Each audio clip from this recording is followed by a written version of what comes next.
stunned in the fact that the Football Coaches Association was never approached by the Board of Control or the directors in Columbus, the commissioners in Columbus, about this possibility. And you know, that's the biggest dismay of the Football Coaches Association, is that, you know, we're here to help serve the game of football and make it better in the state of Ohio. We're on the ground level. Ask our opinion. And we may not always like the answers, but at least we're involved in a conversation. And now it leaves open the door that, okay, what's the next edict coming from Columbus? What's going to happen next that the Columbus is going to say, hey, this is what you're doing, whether you like it or not? And if this happens, something else is going to happen, not just to football. It's going to happen to other sports. It could happen to the schools. And again, we just want to be part of that conversation, and we weren't. In the Coaches Association statement that came out last night, it was said that this is financially driven, benefiting solely the state. Can you tell me about that a little bit? Yeah, absolutely. Yeah, there's no doubt. That's a major factor in this. If we hadn't gone through the pandemic of the past year, I don't believe we're here. It took us 2 years, the playoff committee, 2 years to study an expansion from 8 to 12 teams and present those findings to the Board of Control and to the commissioners in Columbus for them to say, yes, this is viable. And you know, in a few months, a week, whatever conversations were, I have no idea, to move it to 16, it certainly has a feel of money. There's no doubt about that. When they say, in a kind of a response to that statement from last night, they say, well, that's just an assumption. What's the assumption?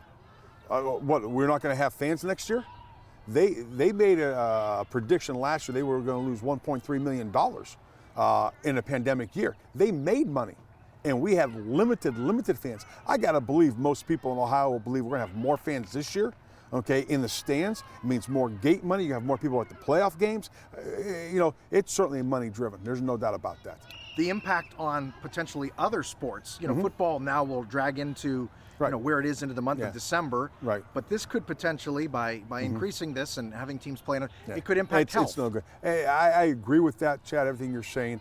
More is not better, and certainly in this case, more is not better.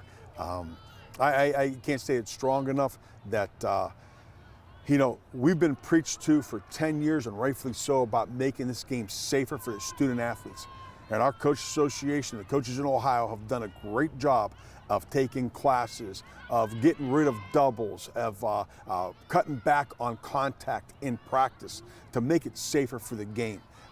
This certainly flies in the face of that. The state will certainly see this probably as it circulates online. If you had a chance right now to deliver a message to the OHSAA Board of Directors, what would you want to tell them? Please respect the Coaches Association, whether it be football, basketball, baseball, lacrosse, whatever the Coaches Association is.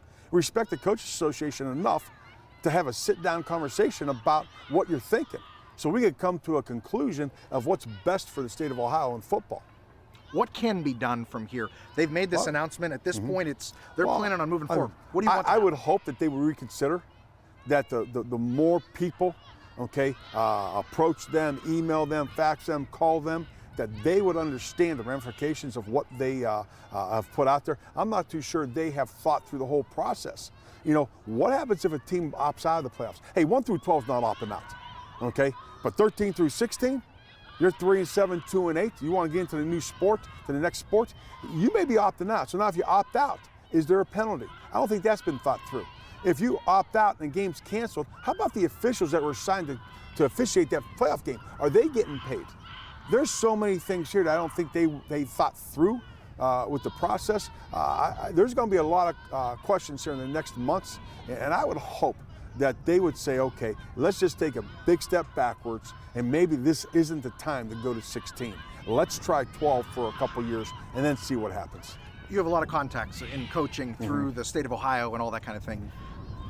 What do you think the perspective of those coaches that support this? Right.